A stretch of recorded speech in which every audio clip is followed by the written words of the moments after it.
9 people who were killed in the church were black. Mm-hmm. And as a result, the black community, when relatives of the people who were killed went to the arraignment, forgave the man for killing the relatives.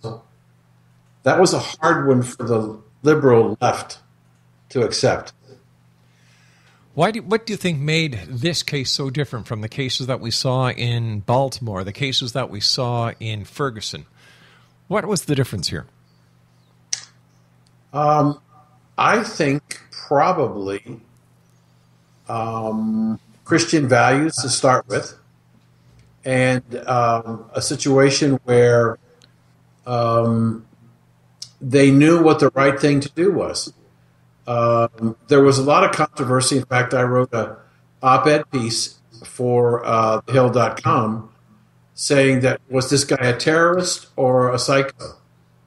And I believe he was a psycho, because if you look at the definition of a terrorist, he more closely fit that as an individual or organization who is trying to change the attitude of people through coercion, fear, or physical violence. He wanted to start a race war. He said that in the church. Right. And he did. But wouldn't that put him in the category of a terrorist, stating that he wanted to start a race war? Yes, and I believe he was a terrorist, but there were a lot of people who were reluctant in the United States to say he was a terrorist. Is it possible, Dan, that just people are so tired of all the guns, all the violence, all the hate, all the killings, all the riots, that somebody took the initiative to say, all right, let's do the Christian thing here and forgive? Well, obviously the people of the family of the 9 people who were killed did, but there's a gentleman I'm sure you're aware by the name of Al Sharpton. Oh, yes. We had a great discussion about him the other night. He's nothing else but a shit disturber. Right. And so he wanted to come to Charleston, and the black community said, no, you can't come.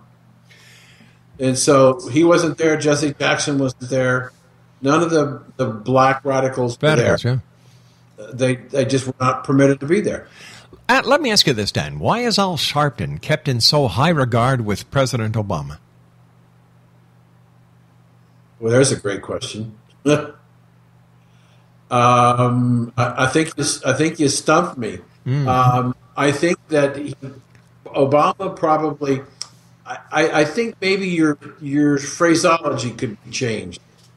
All right. Let me ask you this. Let me ask you this way. He's kept in high regard. But he's always there. Right. But as somebody who has influence in the black community, that is important to the president. Well, the president's black. Doesn't he have enough influence in the black community? Why does he need a troublemaker like Al Sharpton? Are you sure he's black?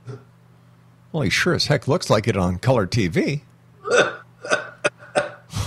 Well, there are some people in the black community that says he's not quite that. In fact, Michelle is blacker than him. Mind you, wasn't there a girl who was recently on the media in the news who was part of an organization who claimed to be black, but her parents came on and exposed her as being white?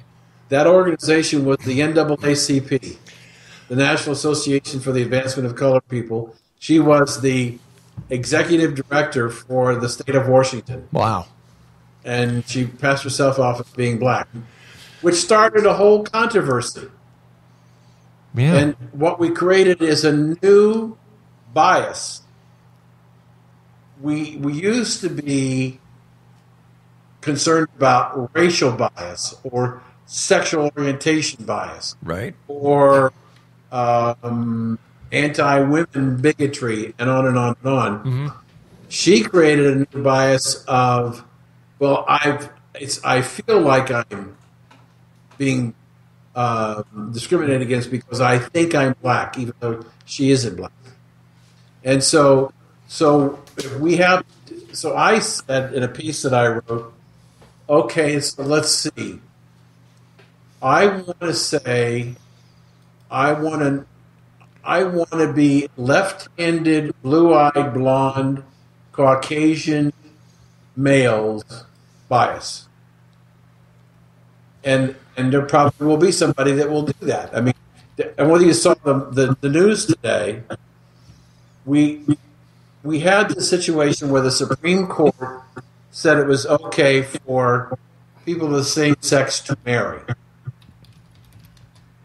And one of the most prominent cases in the last couple of years was the case where a gay couple went to a bakery in Colorado who wanted them to make them their wedding cake. Right. In fact, we've been playing that version, that clip you did for We the People Media, in which you described that exact case. So there's a new one today. Wow. A Christian couple went into a gay bakery and wanted them to make a wedding cake, and the gays refused. Well, I don't know if you heard the latest news from the Pentagon, Dan. The Pentagon's current regulations banning transgender individuals from serving in the military are outed. This is from Defense Secretary Ash Carter.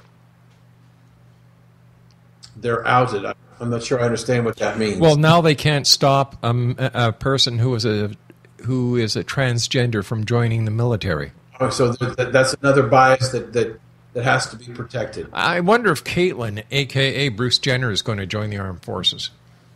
Well, I don't know, but I think she's too old. I think she's 65, isn't she? I have no idea. I think she's 65. I think she's too old to join. I have no idea, nor do I want to know. I think that Bruce Jenner or Caitlyn is getting way too much attention, and right. I don't understand it. I don't understand what the interest is. Personally, I find it wow. The interest is she or he or it is part of the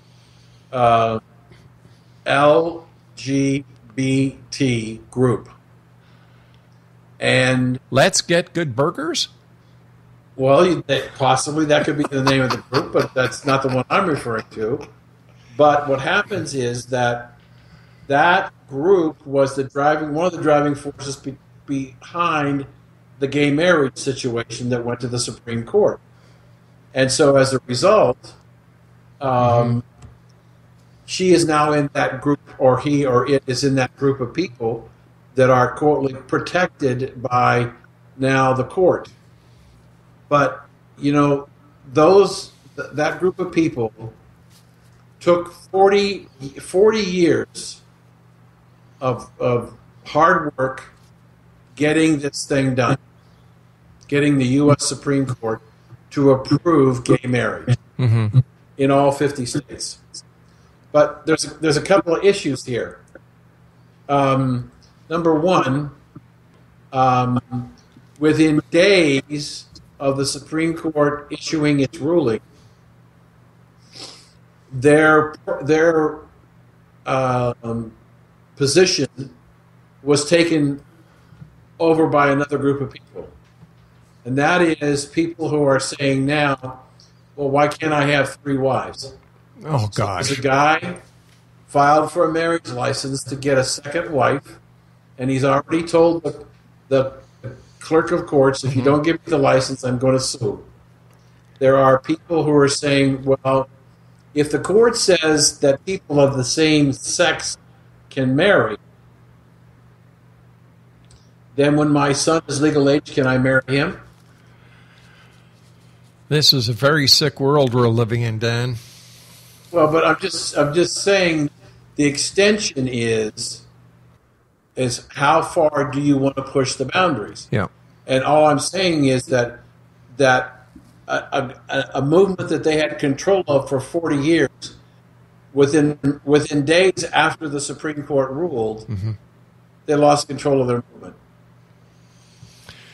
I don't know. I get so confused at times. I actually took my Bible off the shelf the other day, and I was reading through the Bible, and it was Adam and Eve. It wasn't Steve and Adam and Steve, and it wasn't Sheila and Eve. It was Adam and Eve. So I don't know. Right. It's a little confusing. I'm a registered investment advisor. Yes, you are. So numbers are important to me. Yes. Here's some numbers for you. Okay. I guarantee you, you will find nobody else in our media who knows these numbers that they're talking about. Okay? Yep. In 2014, in the 35 states where gay marriage was legal in the United States, there were 77,000 marriages. In those same states, the traditional definition of marriage, man and a woman, was just under 2.1 million. Just under 2.1 million versus 77,000. Now, I happen to believe that a lot of the people who wanted to get married got married in those 35 states, and now that they're legal in all 50 states, a lot of people are going to get married between now and the end of the year. So what's going to be important is, what is the gay marriage number in 2016, not 2015? Because according to the Census Bureau, those people who have responded to the census as to their sexual orientation being non-traditional are about 3% of the population. 3%. 3% of the population. All right, Dan, stand by. You and I have to take our first commercial break. We'll be right back. Exonation. Dan Perkins is our very special guest this hour. And we'll be talking to Dan as we continue here in the X Zone from our broadcast center in Hamilton, Ontario, Canada. By the way, if you'd like to get more information about Dan, visit his website at www.danperkins@sanibel.com. My name is Rob McConnell. This is the X Zone. Don't go away.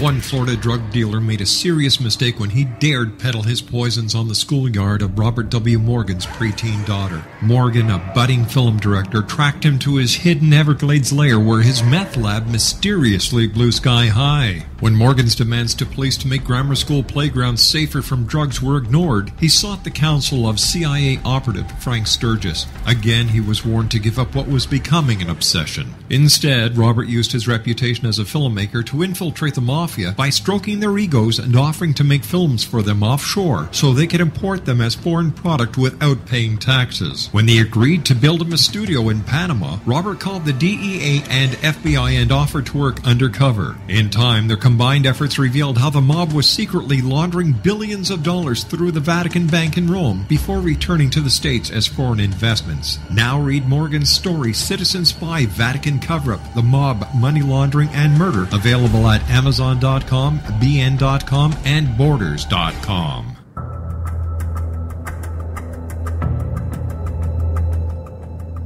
Modern Esoteric, Beyond Our Senses by Brad Olson, consummates the lifology story about where humanity originates. It is the lost continents, the primitive wisdom, the mythos of creation, and the rethinking of ancient history as we are taught in academia. There is much more to the story than what we have been told. As this is the first book in the Esoteric series, Modern Esoteric starts at the beginning of time and accelerates up to this modern age. Future Esoteric is book 2 in the series and takes a forward-looking position ahead of today with an open and honest examination of the ET issue and various unexplained phenomena. To discover the writings of author Brad Olson, visit www.bradolson.com. That's www.bradolson.com.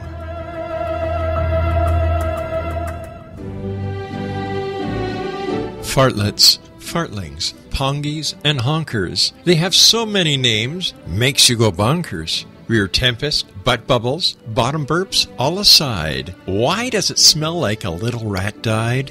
Hail the fart, whenever, wherever, whoever. Its existence actually enriches our lives because it gives us those unforgettable moments that we can all recall again and again that are always good for yet another laugh. A new expose on farting. Get your copy of The Endearing Fart by Eileen Dover at www.theendearingfart.com.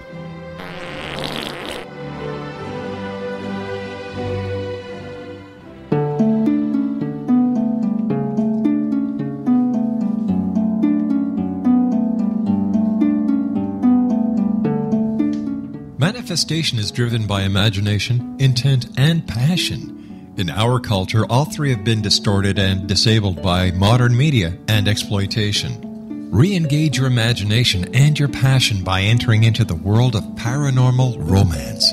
Kahir O'Donnell takes her readers on an exciting journey into the endless possibilities of loving, passionate, and mutually respectful male-female relationship. Her latest book, The Long Dark Night, features special ops adventure, a daring rescue, a psychic woman from the stars, and a special agent that will die to protect her. The Long Dark Night by Kahira O'Donnell is now available at kahiraodonnell.com or amazon.com.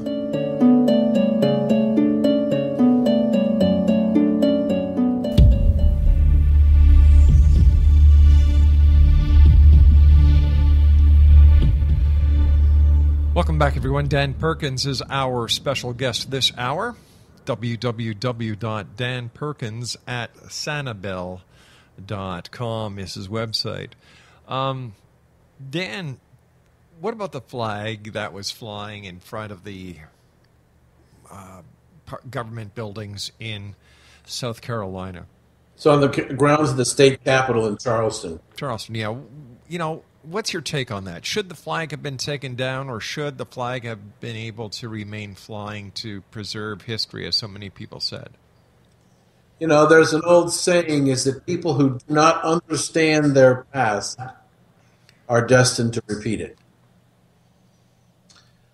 In the piece that I sent you, right, this op-ed that's available on my website,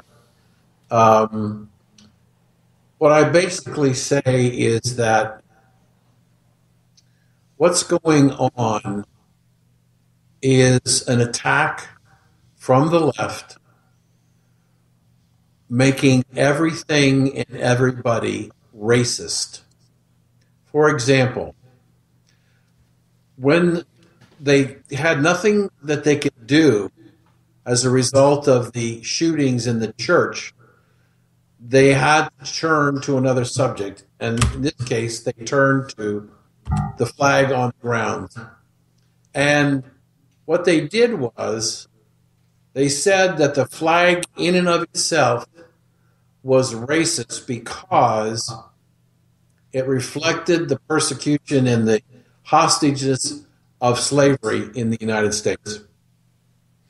Very quickly, that spun out of control. There were people who were saying that because Thomas Jefferson owned slaves, we should tear down the Jefferson Memorial. There were people who said because Abraham Lincoln freed the slaves, but he also said publicly that he didn't believe that the black man was his equal and he had no desire to marry a black woman, they should take down the Lincoln Memorial. I said, then the next logical extension is that we should either tear down the Washington Monument or sell the naming rights. So it's no longer the Washington Monument, and I proposed two possible naming right companies. One, because it's a very tall obelisk, Facebook could put their F on all four sides of the tower, and it could become the Facebook Monument. Or, even better, what if McDonald put golden arches on all four sides of the Washington Monument, which will now be the McDonald's Monument? But if you get rid of the Washington Monument, then you have to get rid of the naming of the district as capital, as Washington, D.C. And that means you have a naming right opportunity for the city. And I said, with all the money that Apple has, wouldn't it be nice to take the kids and go visit the nation's capital in Apple City? And then I said, okay, Washington has to come off the currency, and all the monuments, all the schools, all the streets, all the towns named after Washington must be redone. All books in every library must be looked for passages that name George Washington, and they must be taken out of the library. There could be no reference to George Washington. Washington had slaves to the day he died. And so that's how absurd, but it's gotten even more absurd. We just heard last week, after the 4th of July weekend, that if you had a barbecue, you were racist. Wait a second. Hold on here. If you had a barbecue on the 4th of July weekend, you were racist? Yes, because we stole the concept of barbecue from both the black people in slavery and the Native Americans. Okay, so we are racist if we had barbecue. Let me just think this one over. You're a racist if you had a barbecue because the barbecue was stolen from the black Americans and the natives. Native Americans. Native Americans. Right. Are people on crack who are thinking this up, Dan? This proves that drugs do horrible things to a human mind. I know it sounds crazy, but if you listen to these people, they are as serious as you are. They believe that America, Bernie Sanders is running for the Democratic nomination of the Democratic Party to be the presidential candidate for the Democratic Party. This is a man who said recently, America needs to apologize for slavery. And he had 10,000 people applauding for it. So I look at it and I say, wait a minute. The issue here is there are things that have happened in our past that we're not particularly proud of. Right. And it's caused us to change. There are many things in our past that we're very proud of and we want to celebrate. We grow as a nation more from learning about our mistakes than our successes. And right now, there are a group of people in the United States who want to get rid of all of the successes and blame us for our failures. There's something desperately wrong. There must be something in the water. Maybe ISIS is tainting the water. Instead of going to have a mass terrorist attack, they're doing it slowly. Maybe it's the sun's rays. Maybe it's a satellite or a spaceship from Alpha Centauri that's circling the Earth, spreading hate rays. What the hell is going on, Dan? That's as good an excuse as any. I think that there are people who do not like this country. I think that the president of the United States has said on more than one occasion, America is not an exceptional country. On the day after the shootings in Charleston, the president of the United States walked out and said at a press conference, "Why does this always happen in America?" He gave no acknowledgement to the 13 people who were shot to death in Paris by terrorists working at a newspaper trying to express their freedom of speech. He said nothing about the 9 Jewish people who were murdered in a market a few days later. He didn't even think about the soldier in Canada that was shot and killed at the Veterans Memorial. He didn't say anything about Sydney, Australia. He didn't say anything about what's going on in the United States or the tens of thousands of Christians who are being murdered in the Middle East. And most importantly, Rob, he didn't say a word and has never said a word about the black-on-black murder rate in his own hometown. From January 1st to the end of June, there were 970 shootings in the city of Chicago, mostly black-on-black. And you mentioned Baltimore earlier? Yeah. After the riots were over, from the end of the riots to the end of June, 50 people were murdered in Baltimore. And the murder rate has accelerated in Baltimore. Mm-hmm. This past weekend, you may have heard that the black mayor of Baltimore, fired the black chief of police because she believed him to be inadequate in his performance during the riots. When the mayor told the police commissioner to step down, do not go after the rioters, she was the one that said, we have to give them a place to destroy. I remember yeah, that. there's something going on in this country. Let me ask you something, Dan. Mm-hmm. Has the rate of violence increased since President Obama's presidency? That's a good question. I don't know that I can say. I can say that the rate of violence, black on black, is up, because the one thing that this president, when he was elected for hope and change, the unemployment rate for black adults has not gone down. The unemployment rate for black youth is almost 50%. The riots in Baltimore were more about no jobs than racism. Yeah. And so you had back-to-back. You had Baltimore and you had Charleston, where they couldn't play the race card. And so they had to find something else to go after, and they decided to go after the Confederate flag. There are some people, Rob, who are now saying that the American flag is racist. Oh, for goodness sake. It's just getting ridiculous, Dan. And do you think it's going to get worse before it gets better? I am embarrassed to tell you that I thought I was a reasonably well-informed individual. I read a lot about ISIL and terrorism, and I read a lot about what's going on in race relations in the United States. Right.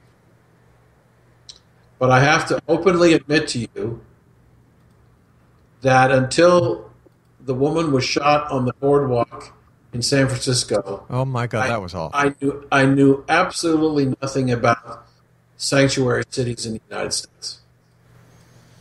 There are 275 sanctuary cities in the United States. And basically, they are cities that say, hey, listen, we don't agree with federal law, and we are not going to help you enforce it. Mm-hmm. 270 cities. And so you've taken the power away from the police, and I believe this to be true. If you are an American citizen and you take a gun and you go into a liquor store and hold it up, yeah, and get arrested, you're probably going to get trial, you're probably going to be convicted, and you're probably going to go to jail. If, on the other hand, you are an illegal alien who holds up that same liquor store, you may be arrested, but you're probably going to be released. That's pathetic.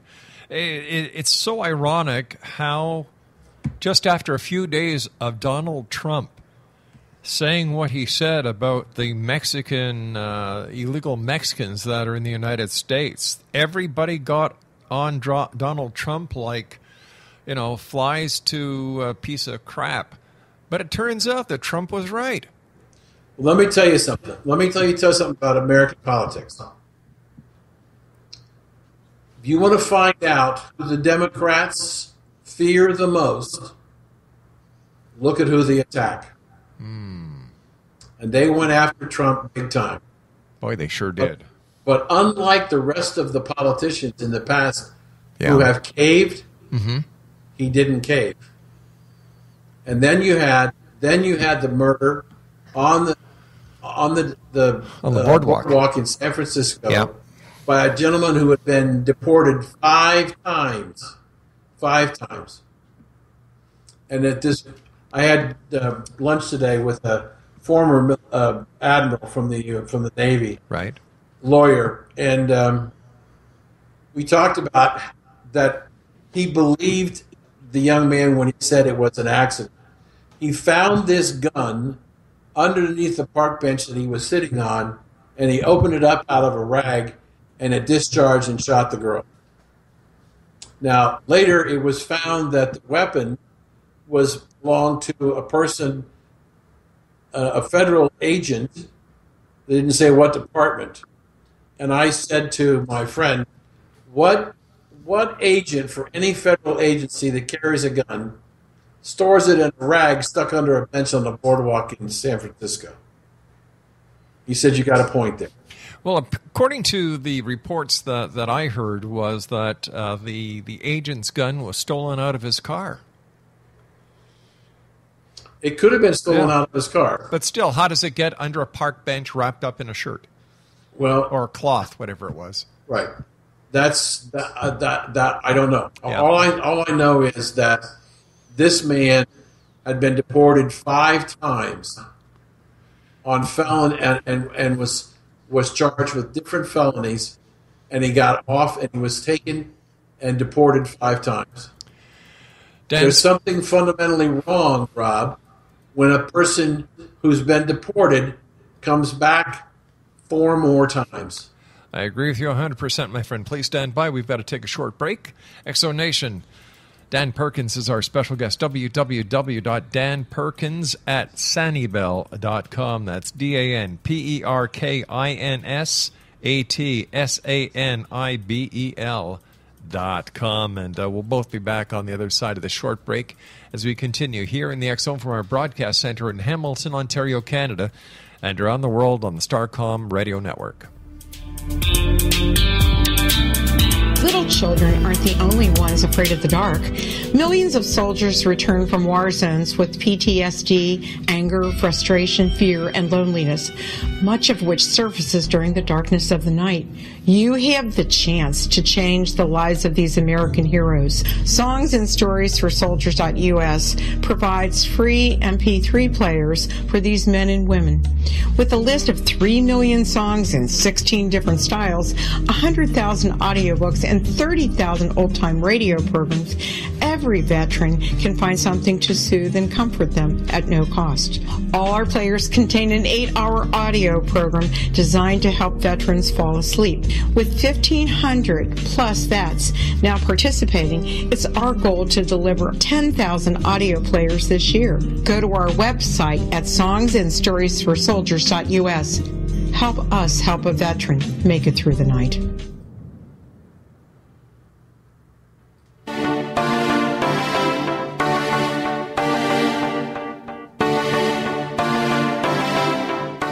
What if someone told you you could live to be 120? Would you believe him?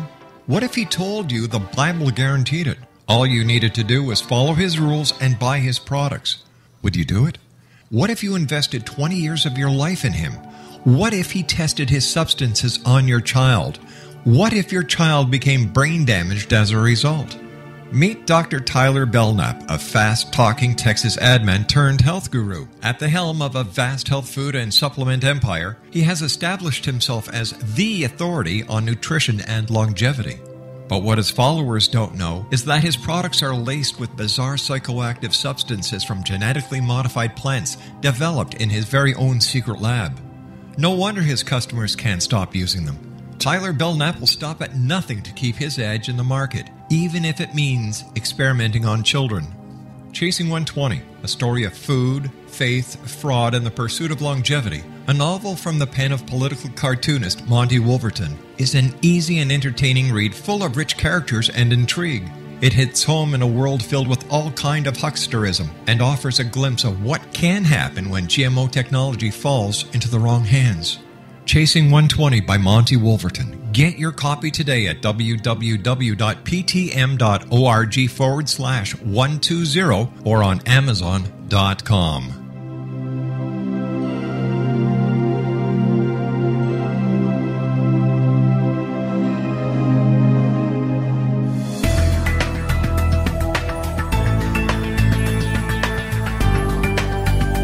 Do you think you have energy problems in your home?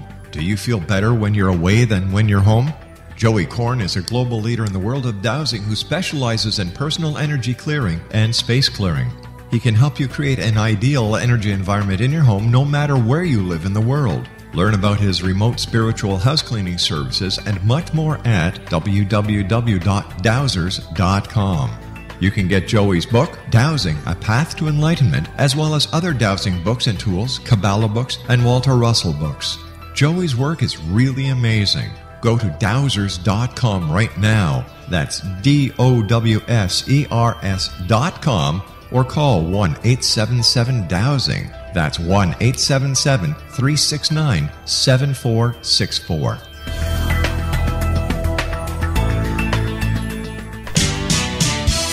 Hi, this is Eric Rawls of Cosmoverse.com, and you're listening to Rob McConnell in the X Zone. Hi, this is Blade Runner, and you are listening to Canada's #1 paranormal radio show, The X Zone, with Rob McConnell. Hi, I'm Laura Sabrin of Feast to Fields Organic Vineyard in Jordan, and you're listening to Canada's #1 paranormal radio show, The X Zone, with Rob McConnell. Hi, my name is Lady Ashley, the White Witch of Niagara-on-the-Lake, and you're listening to Canada's #1 paranormal talk radio show, The X Zone, with Rob McConnell. Welcome to The X Zone, a place where fact is fiction and fiction is reality. Now, here's your host, Rob McConnell.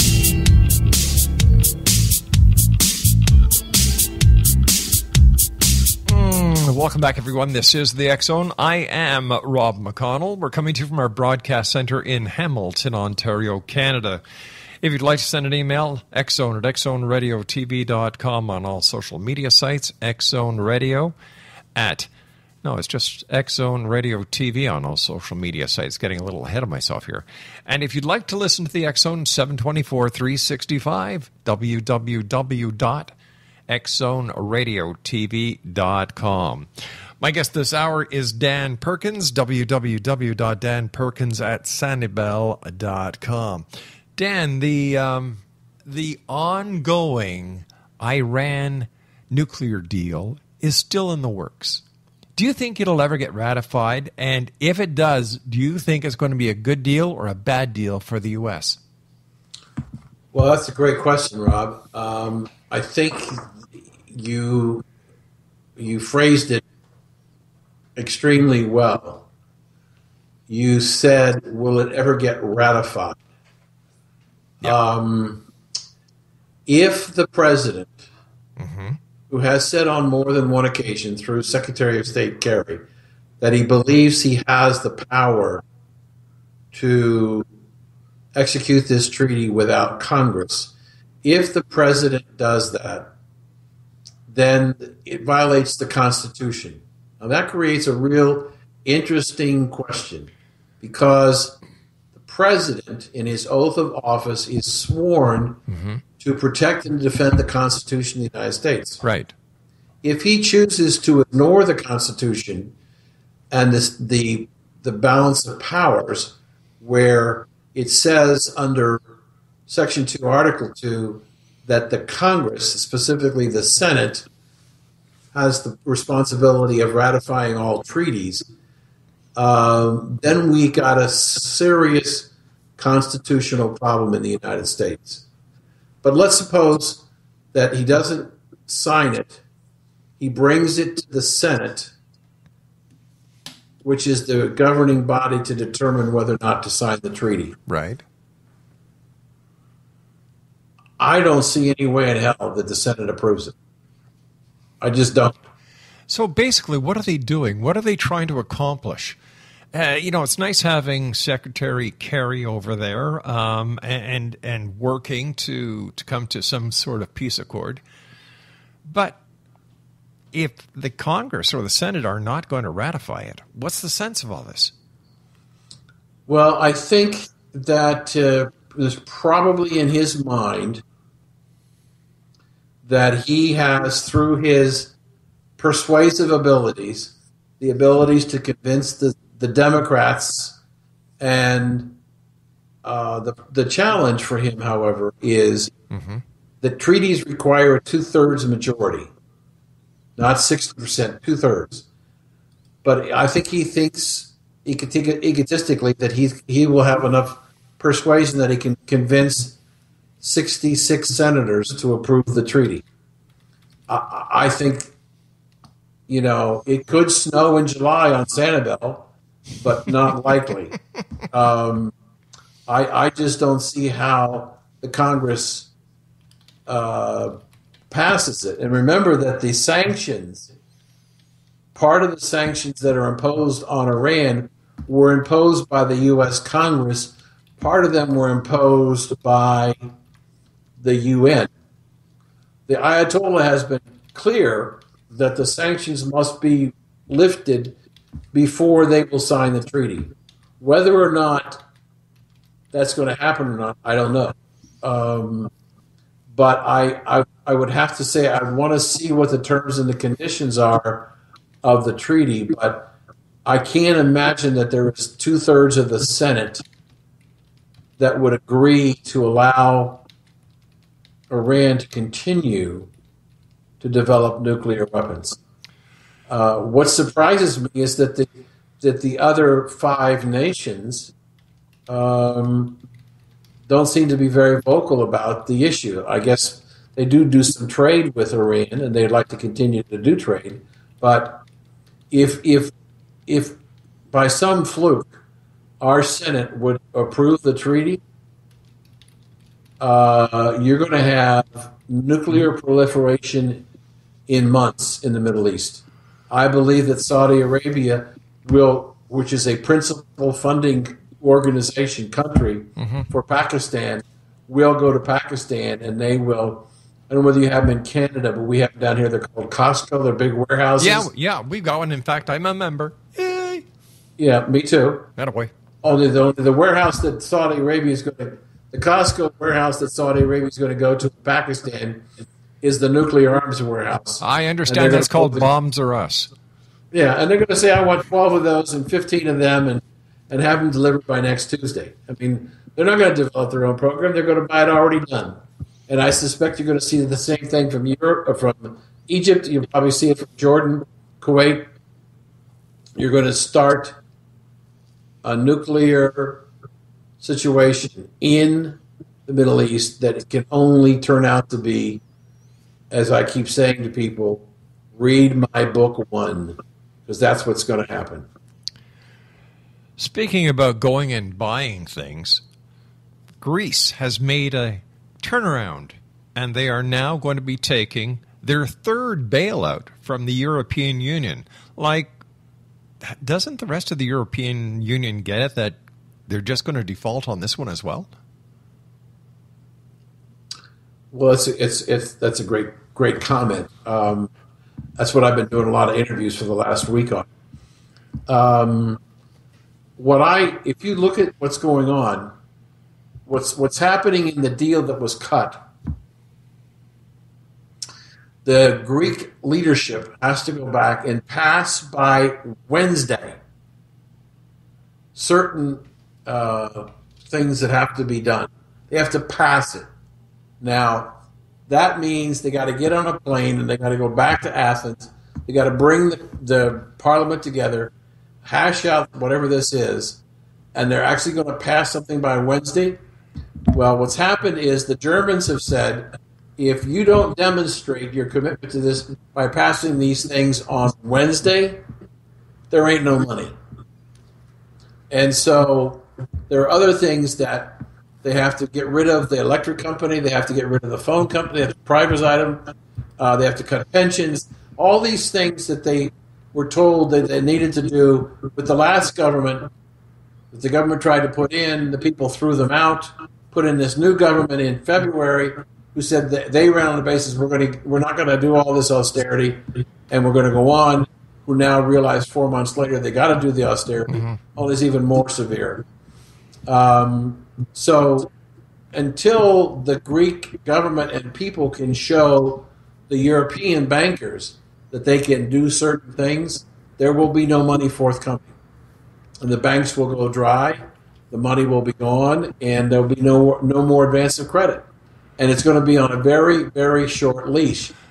I have said in my interviews, I don't see how the Greek people, who voted 61% majority to turn all the austerity down on the 5th of July, all of a sudden, 10 days later, yes, sir, we'll do it all. It's not going to happen. Doesn't make any sense. No. Especially They've been feeding at the trough too long, sir. Especially since one of the taxes that they have to put is 23% food, beverage, hotel, and tourism. 23%. And Greece, if I'm correct, Greece makes a lot of money off of tourism, and who's going to want to go there if they're going to be whacked with a 23% tax? That's only one of the taxes. That's only one, yeah. And, right.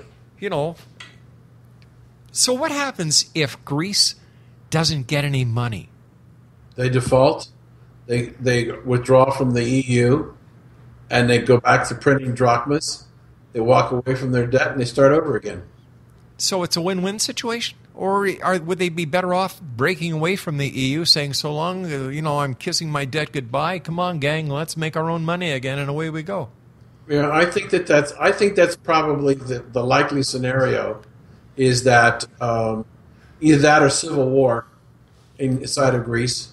But I do believe that they'll probably leave the euro, walk away from their $340 billion in debt, say thank you, and move on. And the economic growth and opportunity will come from the private sector. Private sector will get its money, but the government will get nothing. $40 billion debt. My Lord. It's $340 billion. $340 billion. And if you want to add the 800 or the 83 million that you're talking about, it's going to take it to about $425 billion. And how long did it take them to rack up this debt? They've been doing it for a number of years, but as their demands, they probably got this over the last 25 years, but like the United States, it accelerated dramatically after the recession in 2008, but the bulk of it probably came in the last 10 years. How come other countries in the EU haven't failed? What did Greece do wrong? Well, you got a little problem there, sir, because you've got, right behind Greece, you've got Italy, and you've got Portugal, and you've got Ireland, who are in similar straits where their debt to GDP ratios are very, very high. Well, I can understand Ireland because they drink their money away, So, you can't have Guinness and be part of the EU at the same time. Let's get real here, gang. Yeah. Italy, okay, I have a hard time. As a kid, you would read about the Roman Empire and how great they were, Caesar and all these other great Romans, and then when you grow up and you hear they were Italians. What? Right. And Portugal, well, hasn't Portugal always been a little behind? Yeah, sangria. Yeah, okay. See, the common thing with all three countries is they all drink a lot. Well, yeah, except you see the Irish are proud of it. Right, no question. And so what's happening, Rob, is what you're seeing is that with the problems they still have to face in Italy and Portugal and Ireland and perhaps Spain and maybe France, the question becomes, can the euro survive? And a lot of people are beginning to ask the question, was it a bad idea to start with? And so there are some people who think that we may be seeing the last days of the euro.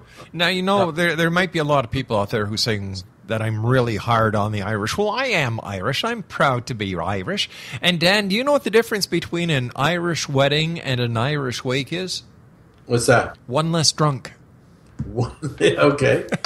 One less drunk. All right. That's a good one. I'll try to remember that one. Something that I haven't heard a lot in the news that really worries me, because, it's always quiet before the storm.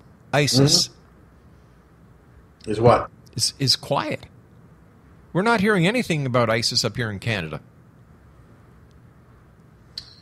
I think that I'm surprised because I see it on the Daily Mail and I see it on the BBC. You don't see much in the U.S. anymore. And you don't hear in the Canadian media as well. Yeah. I find that very strange because, for a while there it was ISIS, ISIS, ISIS, ISIS, ISIS, and now it's... Right. But we have other problems domestically that are taking the... how are things in Canada? Well, they're fine. We've got an election coming in less than 100 days, a new federal election. And what are the parties? You have conservative. What is the choice? You've got conservative, you've got liberal, or you've got New Democratic, NDP. There are some other smaller parties, independent parties, but the three biggies are Progressive Conservative, which is presently in power with our Prime Minister Harper. Isn't that an oxymoron? What's Progressive Conservative? Yeah. Of course it is. Okay. Okay, come on. This is Canada, eh? Yeah, it's just like you guys in the States, Postal Service. Mm-hmm.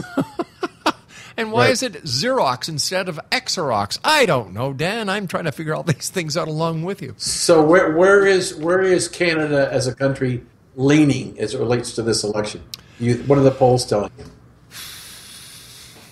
I'm looking at a liberal minority when the dust falls, because the leader of the Liberal Party is the son of the former Prime Minister Pierre Elliott Trudeau.